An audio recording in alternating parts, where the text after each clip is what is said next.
Bienvenue à l'Église 180. Si vous êtes ici pour la première fois, sachez que ça nous fait plaisir de vous accueillir et qu'on espère vraiment que votre expérience parmi nous sera des plus agréables. Aujourd'hui, vous allez entendre un discours simple et actuel au sujet de la Bible. Vous pourrez aussi apprécier une musique positive, contemporaine, imprégnée de foi et d'espoir, le tout dans une ambiance décontractée, tout en savourant un bon café. Les dimanches matins, nous offrons aussi un service à l'enfance afin que vos enfants aient du plaisir, soient en sécurité et que vous ayez l'esprit tranquille tout au long de l'événement. Pour ne rien manquer, suivez-nous sur notre page Facebook ou visitez notre site Web. Au nom de toute l'équipe de l'Église 180, bonne rencontre!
Hey, bonjour 180.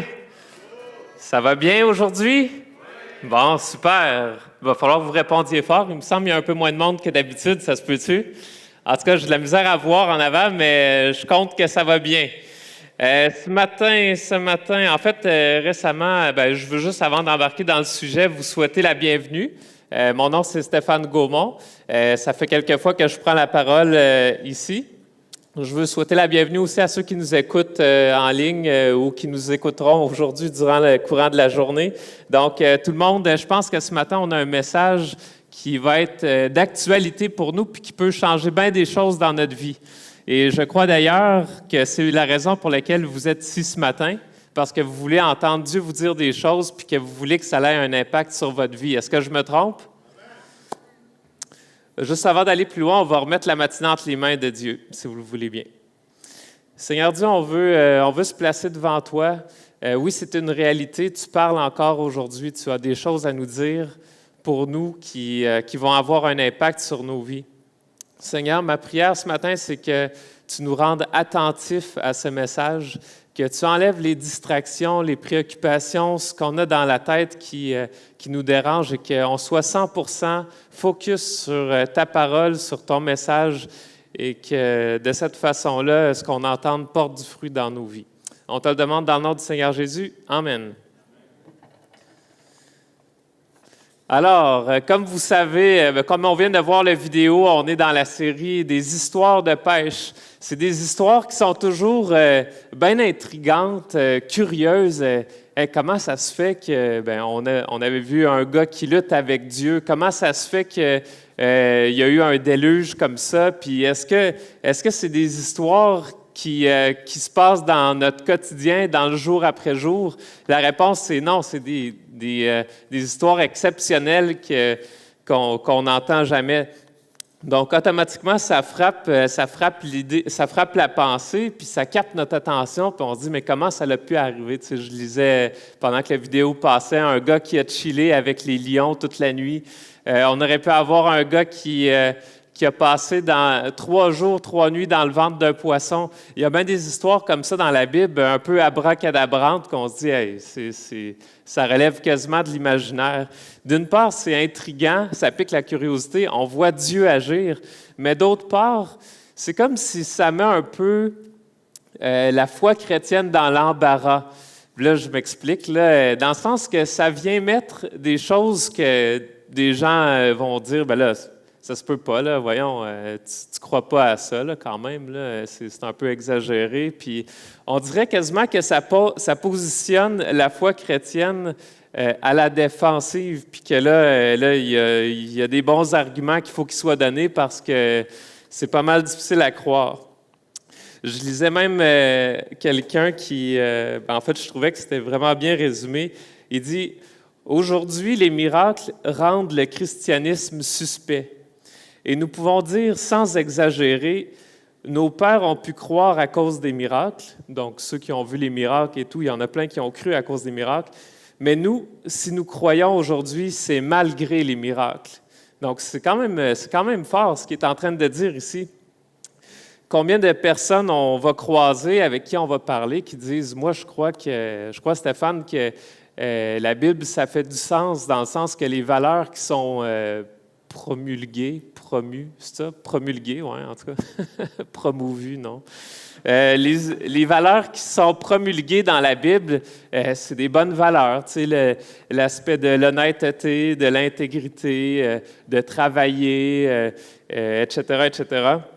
Mais là, quand on arrive au miracle, ben là, moi, je décroche. Tu sais, il y a plusieurs personnes qu'on va croiser puis qui ont cette pensée-là. J'en connais personnellement. Il y en a même qui vont jusqu'à dire, je lisais un peu sur le sujet sur Internet, et puis je tombe avec des pensées comme ça. Écoutez bien ça. Il est impossible d'utiliser l'électricité et les technologies sans fil, ainsi que d'être au fait des percées médicales, en croyant en même temps au monde des esprits et des miracles du Nouveau Testament. Donc, il y en a qui pensent ça, là, que ça se peut pas, là, c'est d'une autre époque, puis il n'y a plus personne qui croit à ces choses-là. Là. C'est comme le Père Noël, la fée des dents, ou tout ça, c'est dans le même monde. Et puis, la façon que c'est vu souvent aujourd'hui, bien, les miracles, effectivement, ce n'est pas un sujet qui est très à la mode aujourd'hui, si on parle d'aujourd'hui en Amérique du Nord. Dans d'autres parties du monde, ça serait complètement différent, mais dans notre actualité, ici, là, au Québec, là, c'est différent. Ce n'est pas un sujet qui est à la mode. Souvent, les gens vont parler « Ah, moi, je ne suis pas croyant, moi, je crois à la science plutôt. Tu sais, je ne suis pas religieux. » Comme si la science et la foi étaient indissociables. Et puis, pourtant, quand on regarde ça, la science, le mandat de la science est clair, c'est de pouvoir observer les phénomènes naturels qui se produisent et de tirer des conclusions de ça. Mais comment est-ce que la science peut observer les phénomènes naturels et tirer des conclusions sur un monde surnaturel? C'est comme deux mondes en parallèle, la science ne peut pas donner de réponse pour ce qui est surnaturel. Donc, déterminer l'existence ou non d'intervention surnaturelle est en dehors du mandat de la science. Donc, quand quelqu'un dit « ben moi, la preuve que les miracles n'existent pas, j'en ai jamais vu, puis je ne connais pas de personnes autour de moi qui ont déjà vu des miracles », bien, ça sera un peu comme si quelqu'un, je ne sais pas, dans le fond de la Somalie disait « ben c'est sûr que la neige, ça n'existe pas parce que moi, j'en ai jamais vu, puis je connais personne qui en a déjà vu. » Mais pourtant, c'est une autre réalité. Aussi, il y en a qui vont dire tout miracle, bien, les miracles, moi je crois aux miracles, mais dans le fond, un miracle, c'est quelque chose de naturel, mais c'est avec des coïncidences, puis tout ça, tout peut s'expliquer par les circonstances. Mais pas plus tard que ce mardi, justement, nous, on avait notre groupe Connexion. En passant, je ne sais pas, s'il y en a ici qui ne sont pas dans un groupe Connexion, là, vous devriez vraiment aller prendre un carton à l'arrière, à la fin, pour voir quel groupe Connexion vous pouvez rejoindre. C'est toujours intéressant. Et puis Robert, mardi, il disait, c'est drôle, il y en a qui disent que les miracles, ça n'existe pas, c'est les circonstances, les coïncidences, mais c'est drôle, quand je prie, j'ai l'impression qu'il y a plus de coïncidences qui arrivent. Et puis, c'est un fait, je pense, il y a plusieurs histoires dans la Bible qu'on voit, qu'on dit, mettons, il y a une histoire que Jésus, c'est le temps de payer les impôts, et puis il envoie Pierre pêcher un poisson. Il dit, va pêcher un poisson, Pierre. Fait que là, Pierre dit, bon, OK, s'il me le demande, je vais y aller. Et il va, puis dans le poisson, il y a une pièce de monnaie, et puis la pièce de monnaie, ça se trouve être juste le montant, c'est une pièce d'argent qui vaut exactement la valeur qui doit être payée. Alors, aujourd'hui, encore, il y a ces poissons-là dans le fond du lac de Galilée qui sont réputés pour prendre les objets qui brillent, puis c'est pas rare qu'il y a des pêcheurs qui pêchent ces poissons-là et qu'il y ait des objets métalliques à l'intérieur de la bouche. Donc, on peut dire que ce n'est pas un miracle, c'est tout à fait naturel. Mais le timing avec lequel que c'est arrivé, que Jésus dise à Pierre, va pêcher un poisson, Pierre y va, le premier poisson qui arrive, comme ça, il y a une pièce exactement le même montant, bien là, je pense que ça commence à être argumentable, est-ce que c'est un miracle ou pas? Je ne sais pas qu'est-ce que vous pensez là-dessus, mais il y a bien d'autres miracles ça, selon moi, c'est un miracle, évidemment, mais il y a bien d'autres miracles aussi que c'est encore plus évident que ce n'est pas juste des coïncidences, mais qu'il y a vraiment une intervention surnaturelle là-dedans.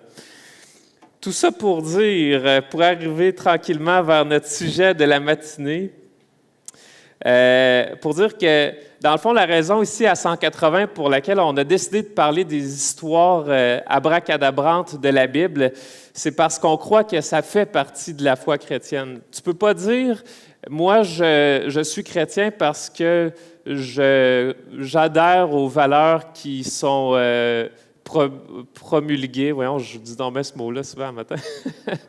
Aux valeurs qui sont promulguées par la Bible. Non, c'est pas ça. Dans le fond, si tu crois que le monde surnaturel n'existe pas, tu crois donc que la foi chrétienne est seulement une illusion. Puis, si tu crois que la foi chrétienne est une illusion, tu ne peux pas être un chrétien authentique. Ce n'est pas possible.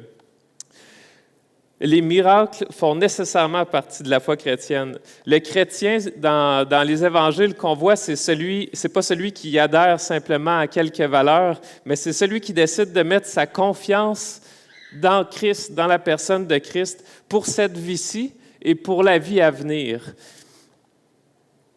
Alors, ce matin, justement, parlant de Jésus, c'est toute une coïncidence parce que ça nous apporte vers notre thème de la matinée. L'histoire de pêche que je veux partager avec vous ce matin, c'est l'histoire d'un homme qui a dominé la mort, mesdames et messieurs. On a parlé de bien des histoires qui sont exceptionnelles, mais celle-ci qu'on parle ce matin est au cœur même du christianisme, Jésus qui est ressuscité.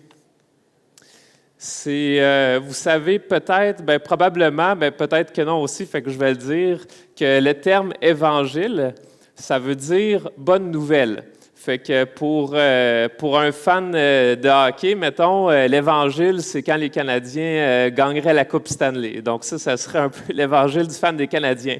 Mais moi, j'aime mieux des nouvelles qui sont plus importantes que ça. Et quand on voit les bonnes nouvelles selon les 4 évangélistes, Matthieu, Marc, Luc et Jean, la bonne nouvelle qu'ils annoncent, c'est une bonne nouvelle où Dieu se fait homme, qu'il vit sur la terre, qu'il meurt, et ça ne s'arrête pas là, bien sûr. C'est la résurrection. Après, c'est un nouveau départ. Puis là, peut-être que vous êtes là, puis vous êtes, on va parler de la résurrection ce matin. Il y a des histoires qui me semblent qui sont plus palpitantes que ça. Des fois, on dirait que parler de la résurrection, c'est plate, que c'est un sujet que ça n'a pas d'impact dans ma vie quotidienne, là, que Jésus soit ressuscité ou, on connaît l'histoire, on l'a entendu. Je suis au courant qu'on n'est pas proche de Pâques présentement, mais j'ai décidé d'en parler pareil. Puis, moi, la raison pour laquelle j'ai décidé de parler de ça ce matin, c'est parce que quand on regarde la différence que ça a faite dans la vie des disciples, de voir Jésus ressuscité, de croire à la résurrection, on peut regarder ça puis se dire qu'il y a quelque chose qu'on n'a pas compris. L'auteur Francis Chang, dans le livre « Un Dieu oublié », a dit il semble y avoir un énorme fossé entre la façon que les disciples ont vécu l'Évangile et la façon que l'Église d'aujourd'hui la vit. Est-ce que ça se peut que ce soit parce qu'on capte pas, on réalise pas pleinement l'impact de la résurrection de Jésus, qu'il y ait des parties de nous qui y adhèrent pas à 100%, ou que ce soit quelque chose qu'on met de côté puis qu'on vit notre vie sans penser à cette réalité-là? Moi, je crois une chose, en tout cas, c'est que si on croyait de la même façon que les disciples de Jésus ont cru, tout le Québec serait impacté en l'espace de quelques semaines seulement. Si toutes nous, à matin, on croyait exactement ce que les disciples ont cru, je crois sincèrement qu'en quelques semaines seulement, le Québec serait impacté. Moi, ce que je veux faire avec vous, c'est faire un survol de l'histoire de la résurrection. Et puis, pour ça, donc, je vais commencer avec une petite mise en contexte, parce que c'est pas juste arrivé comme ça un bon matin. Il y a Jésus qui était mort, puis il est ressuscité.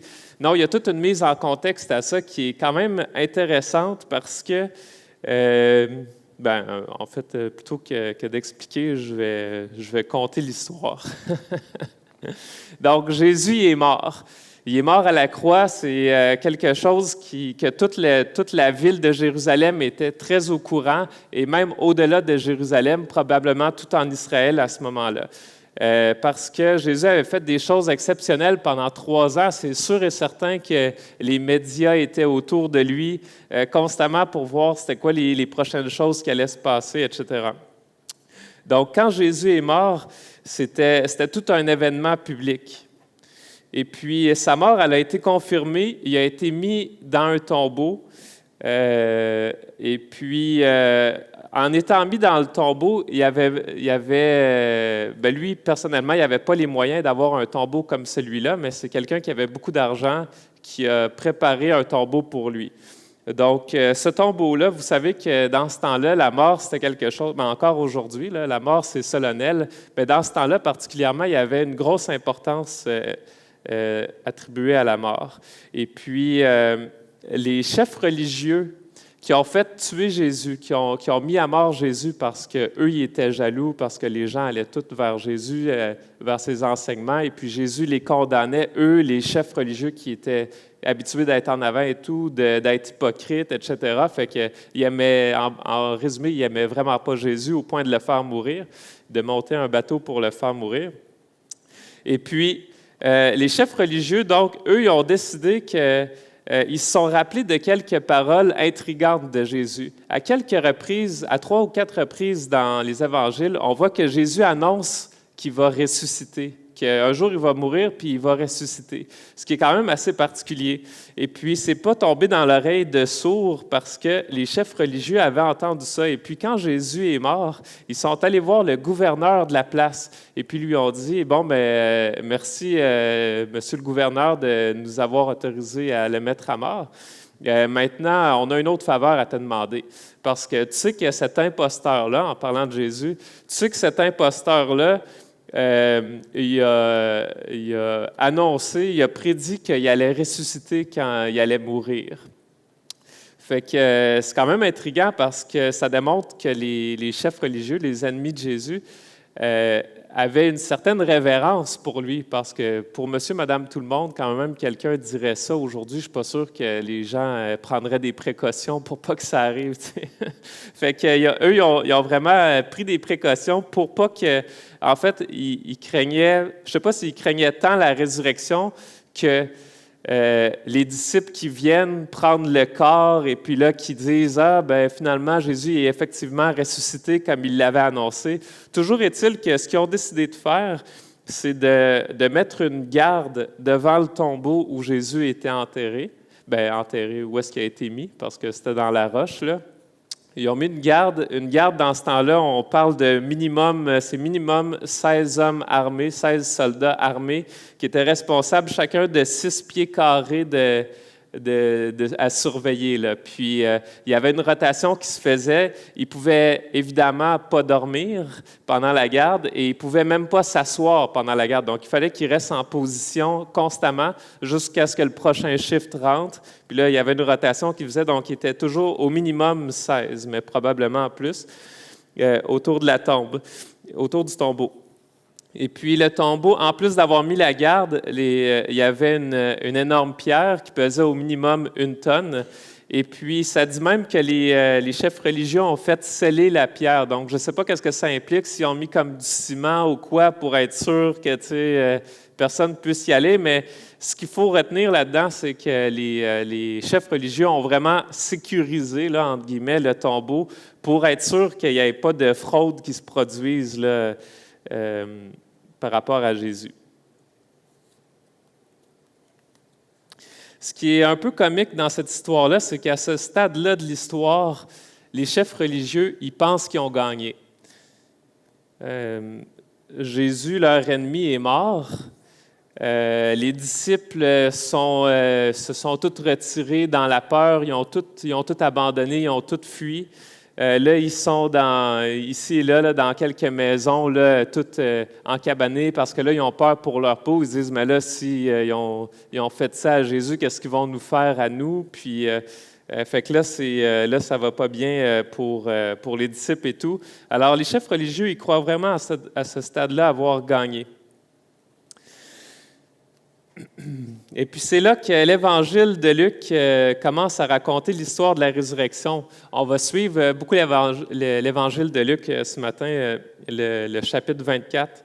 Et puis déjà, on peut tourner dans nos Bibles, ceux qui ont des Bibles, ou sinon je vais faire mettre à l'écran le chapitre 24. La première partie du chapitre 24, j'ai appelé ça une révélation partielle, parce que ce qui est révélé ici à quelques personnes, c'est plus que le tombeau est vide que d'autres choses, parce que Jésus ne se révèle pas encore à ce stade-là. On va lire donc les 12 premiers versets ensemble. Alors, Luc 24, le premier verset, le dimanche, donc on sait que Jésus a été crucifié le vendredi, elles se rendirent au tombeau, donc elles, c'est quelques femmes, là, je ne les nommerai pas, il y en a plusieurs. Elles se rendirent au tombeau de grand matin avec quelques autres en apportant les aromates qu'elles avaient préparés. Dans ce temps-là, c'était vraiment quelque chose, comme je disais, la mort, et puis les gens allaient embaumer le mort, puis ça se faisait sur plusieurs jours. Mais déjà, à ce stade-ci, Jésus avait été embaumé partiellement. Là. Les experts là, disent qu'il y aurait de 75 à 100 livres de produits à ce moment-là là, qu'il y avait sur lui, qui étaient enroulés dans des bandes puis tout. Là. Fait que c'est quand même énorme, là, tous les parfums, etc. qu'ils mettaient. Là. Verset 2, « Elles découvrirent que la pierre avait été roulée de devant le tombeau. » C'est tout un choc, j'imagine. Parce que jusque-là, les autres évangiles nous disent qu'ils se demandaient un peu comment on va rentrer. Elles rentrèrent, mais elles ne trouvèrent pas le corps du Seigneur Jésus. Comme elles ne savaient que penser de cela, voici que 2 hommes leur apparurent, habillés de vêtements resplendissants. Saisies de frayeur, elles tenaient le visage baissé vers le sol. Les hommes leur dirent, « Pourquoi cherchez-vous parmi les morts celui qui est vivant? » C'est quasiment comme s'il les reproche d'avoir acheté des parfums et tout. Il dit, « Il n'est pas ici, mais il est ressuscité. Souvenez-vous de ce qu'il vous a dit lorsqu'il était encore en Galilée. Il faut que le Fils de l'homme soit livré entre les mains des pécheurs, qu'il soit crucifié et qu'il ressuscite le 3e jour. » Elles se souvinrent alors des paroles de Jésus. À leur retour du tombeau, elles annoncèrent tout cela aux 11 et à tous les autres. Celles qui racontèrent cela aux apôtres étaient Marie de Magdala, Jeanne, Marie la mère de Jacques et les autres femmes qui étaient avec elles. Mais est-ce que les autres les ont pris au sérieux? Pas du tout. Mais ils prirent leur discours pour des absurdités. Bien évidemment, tu sais, avant de croire que quelqu'un est ressuscité, tu as besoin de réfléchir un peu à tout ça, j'imagine. Ils ne crurent pas ces femmes. Cependant, Pierre se leva et courut au tombeau. Il se baissa et ne vit que les bandelettes qui étaient par terre. Puis il s'en alla chez lui tout étonné de ce qui était arrivé. On va arrêter ici pour l'instant. Là, je viens de lire ça, mais des fois, on dirait que c'est comme quelque chose qui nous dépasse un peu. On ne réalise pas le choc avec lequel les intervenants ici dans le texte devaient être pris. Là. Ils devaient vraiment être hey, wow, il y a beaucoup trop d'informations en même temps. Là. Tu sais, je me disais, hey, il faudrait qu'on monte un jour une histoire X-Files là, de quelqu'un qui ressuscite pour vraiment nous mettre dans le bain. Puis là, en y pensant, je me suis dit, on pourrait un peu faire l'exercice. Puis là, je me disais, tu sais, mettons qu'on imagine que aujourd'hui, tu as un ami proche qui est décédé il y a quelques jours, mettons. On part comme ça, c'est un ami. Puis aujourd'hui, c'est le jour où est-ce qu'il va être exposé. Fait que, mettons, là, c'est le matin, de bonne heure, évidemment, tu viens de subir un décès, fait que possiblement que tu n'as pas bien dormi, tu es fatigué quand même, mais tu ne sais pas trop quoi faire, c'est la confusion. Puis tu étais en bon contact avec l'embaumeur, mettons, dans l'histoire, là. Puis qui est le responsable du salon funéraire où le mort va être exposé. Puis tu te dis ce matin-là, je vais partir plus tôt, là. De toute façon, je ne dors pas. Il m'a dit que je serais le bienvenu là, si j'arrivais avant, que lui, il serait là à partir d'une certaine heure. Fait que je vais aller là-bas, puis je vais attendre, puis ça va passer le temps. Fait que là, tu t'en vas là-bas, puis finalement, tu arrives en même temps que le responsable de la place, que l'embaumeur et tout. Puis là, vous marchez tous les deux vers la porte d'entrée pour découvrir que la porte est grande ouverte.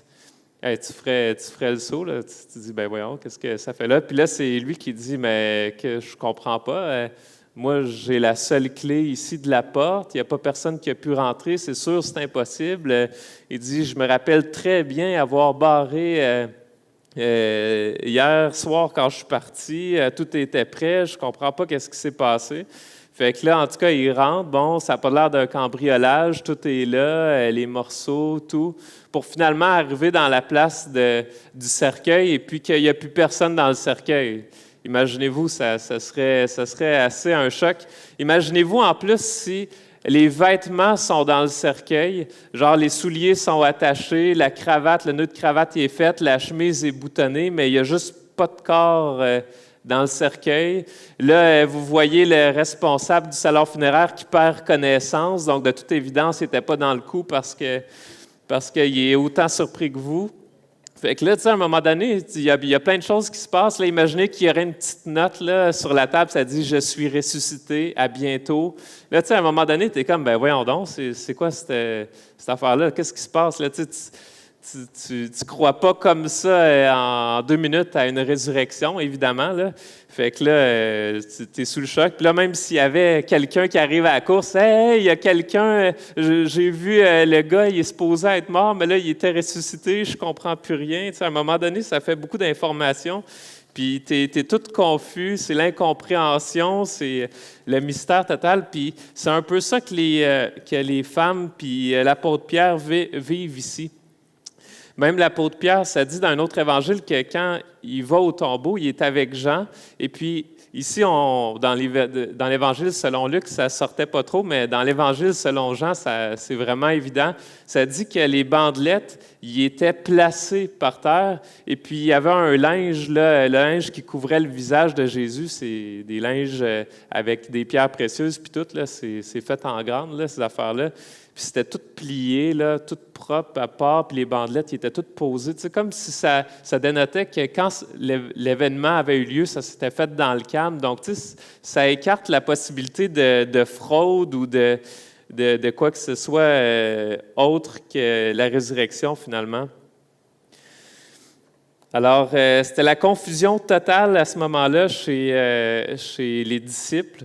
Quand ils entendent l'histoire des femmes, puis Pierre qui arrive, puis tout ça, puis qu'est-ce qui se passe avec tout ça? Ils ne comprenaient pas encore pleinement ce qui se passait.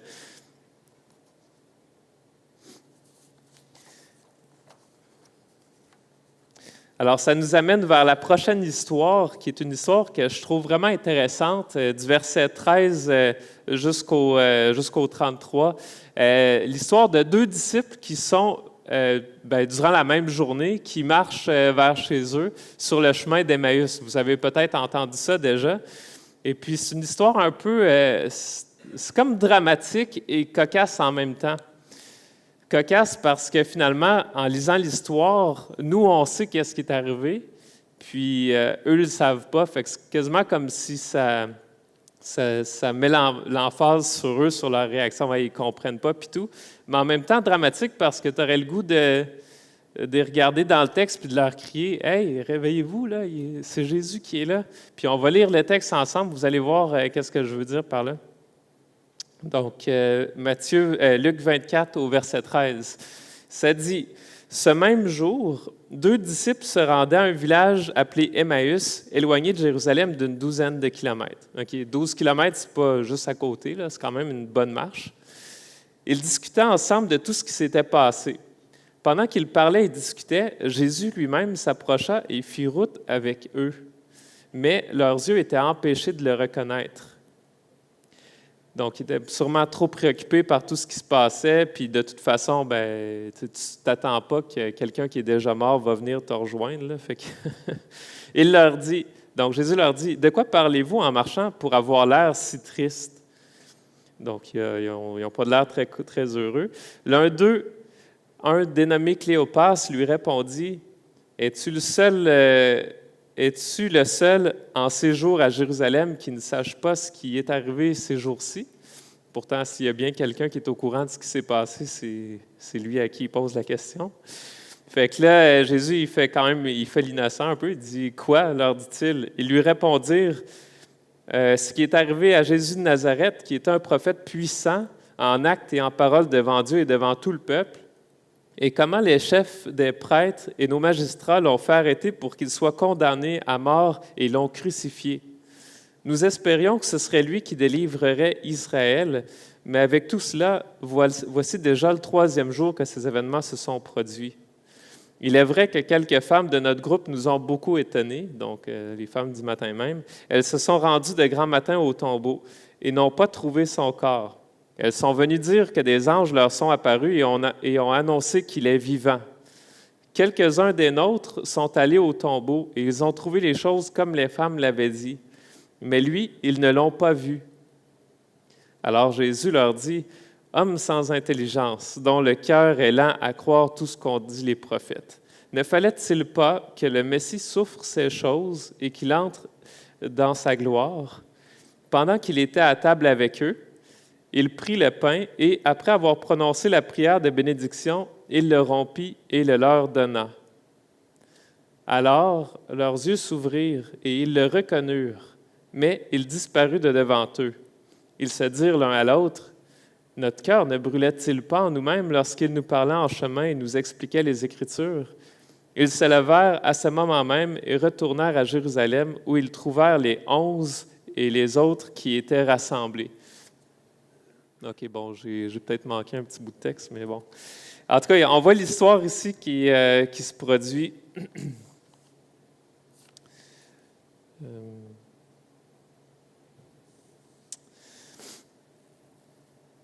C'est particulier parce que tu vois que dans le texte qu'on a lu, tu vois vraiment que les 2 disciples sont tristes. Il y avait des grandes attentes. Eux, ils pensaient que Jésus viendrait, qui délivre, parce que là, le peuple, les Israélites étaient sous l'Empire romain à ce moment-là, fait qu'il y avait plein de taxes à payer aux Romains, il y avait des surveillances de Romains partout parce que c'était la loi romaine partout, donc ils ne pouvaient pas avoir leur propre loi, il y avait des coûts élevés à être sous l'emprise des Romains et puis tout ça, donc pour eux, les Juifs espéraient bien, ils croyaient au Messie et puis ils comprenaient que le Messie serait celui qui viendrait les délivrer des Romains. Mais c'était pas du tout ça. En fait, le Messie venait pour les délivrer de quelque chose de beaucoup plus grand que les Romains, pour les délivrer du péché. On va en parler plus tard, mais toujours est-il que les attentes des disciples étaient complètement démolies. Ils ont suivi Jésus, mettez-vous à leur place, ils ont suivi Jésus 3 ans de leur vie. Ils ont probablement tout quitté pour le suivre. Ils ont vu les miracles, ils ont accompagné Jésus quand il annonçait la bonne nouvelle et tout ça, puis Et ils sont allés, même ils entendaient Jésus parler à « Ah, mon heure va venir, mon heure va venir », puis eux, sûrement qu'ils pensaient « Hey, son heure s'en vient, ça veut dire qu'enfin, il va nous délivrer des Romains, puis c'est lui, c'est le Messie, puis tout ça. » Puis que finalement, pour réaliser que son heure, c'est pas l'heure où il triomphe, mais des Romains, mais c'est l'heure où il est crucifié sur une croix. Alors là, c'est vraiment les disciples, ils croient que tout est terminé, puis là, qu'il va falloir qu'ils recommencent leur vie, ils sont cassés, ils n'ont plus personne, ils n'ont plus rien autour, qu'est-ce qu'on va faire? Alors, c'est pas étonnant qu'il ait l'air abattu à ce moment-là. Et puis, toute cette rencontre-là leur fait prendre conscience de quelque chose. C'est jusqu'à ce que Jésus se révèle. Là. Jésus est en train de leur enseigner que, regardez, ça fait partie du plan, puis c'était ça qui devait se passer, puis il y a quelque chose de glorieux qui s'en vient, puis tout ça, au point qu'on voit vraiment que les disciples ils grandissent dans leur compréhension au fur et à mesure que l'après-midi passe. Là, le soir s'en vient, alors là, il invite Jésus à rester avec eux. Mais là, vu qu'il fait soir, là, évidemment, eux autres, ils marchent pas à la noirceur. Là, fait que là, ils prennent le pain ensemble, puis ils reconnaissent Jésus. Jésus s'en va et disparaît, puis ils réalisent, hey, c'était lui. Là, maintenant, la noirceur de dehors, elle n'a plus d'importance. Là. Eux autres, ils sortent dehors, ils s'en vont à Jérusalem, 12 kilomètres plus loin. Donc, je ne sais pas, ils étaient rendus quelle heure, mais c'est sûr qu'ils ont fait de la route à la noirceur. Eux autres, c'était une révélation qui était life-changing, là, c'est ça, c'était une révélation qui allait impacter leur vie pour le restant de leurs jours. Alors, eux autres, ils étaient complètement, leurs attentes avaient été démolies, mais maintenant, ils ont vu qu'il n'y avait pas raison d'avoir ces attentes-là. Puis des fois, je trouve que ça me fait penser à nous. On a des attentes sur qu'est-ce que je vais avoir, qu'est-ce que Dieu va faire avec moi, puis tout ça, puis on ne réalise pas que Dieu est en train de faire des choses encore plus glorieuses qu'on le pense.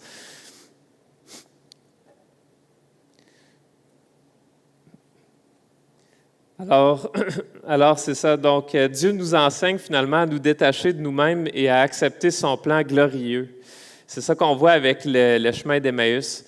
Puis finalement, Jésus se présente, donc ici c'était une révélation personnelle que Jésus a faite à deux personnes, mais tout de suite après ça, l'histoire ne s'arrête pas là, l'histoire continue, et puis Jésus est sur le point de se présenter à l'ensemble des disciples.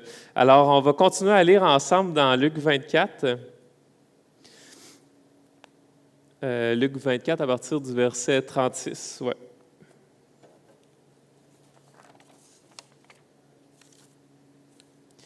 Il parlait encore quand Jésus lui-même se présenta au milieu d'eux. Mais juste pour dire, imaginez là, l'ambiance qu'il devait avoir dans la pièce, parce que là, ces deux disciples-là arrivent, en plus de tous les événements de la journée, les femmes qui étaient dans la confusion, Pierre aussi et Jean, et là, les deux disciples qui arrivent pour dire « Hey, devinez quoi, on vient de voir Jésus, il est ressuscité, c'est incroyable, je le sais, mais il était là, puis il était avec nous, puis là, il devait être tout sur l'émotion, puis là, il devait y avoir vraiment une atmosphère incroyable là, dans cette pièce-là.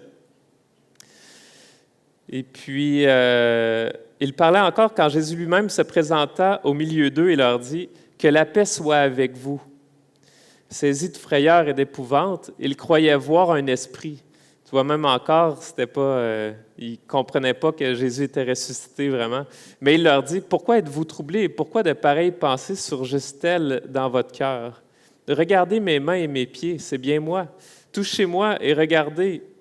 Un esprit n'a ni chair ni os, comme vous le voyez bien, mais j'en ai. » Puis là, en tout cas, là, ça continue un peu. On va continuer au verset 44. Il leur dit, c'est toujours Jésus qui parle, « C'est ce que je vous disais lorsque j'étais encore avec vous.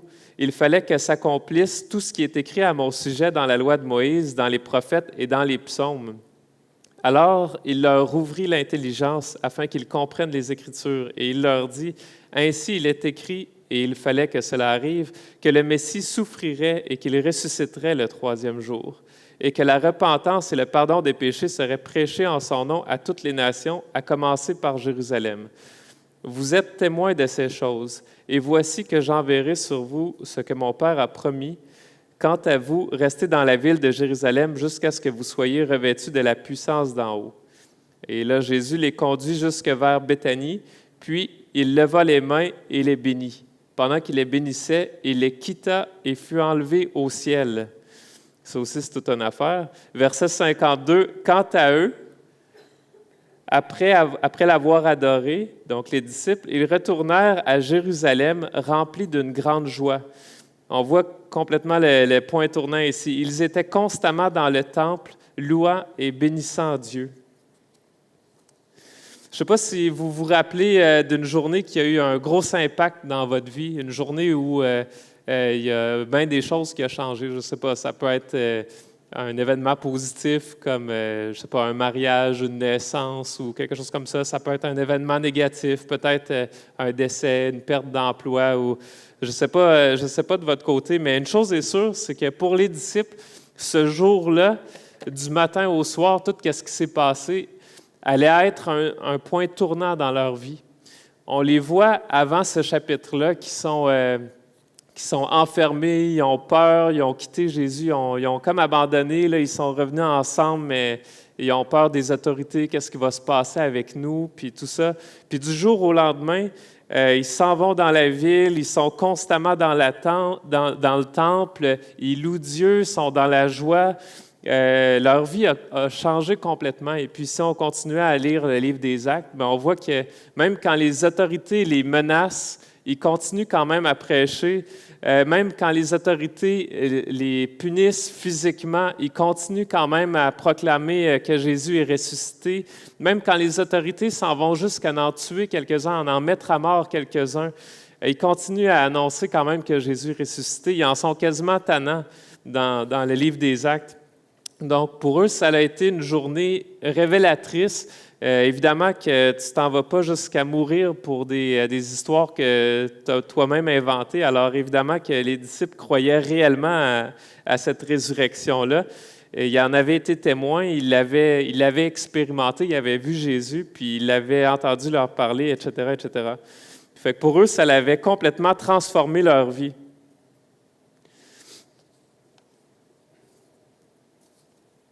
Et puis, maintenant, la question qu'on peut se poser, c'est de quelle façon est-ce que ça transforme notre vie à nous aujourd'hui? On est en 2017, c'est bien ça, oui. On est en 2017, ça fait plus que 2000 ans que ces événements-là se sont produits. Possiblement qu'on ne pourra jamais voir Jésus là, physiquement, une apparition en groupe comme ça et tout, mais on peut quand même croire aux paroles qui nous sont laissées ici. Et puis, moi, ce que je veux mettre l'accent dessus, c'est beaucoup la paix de Dieu.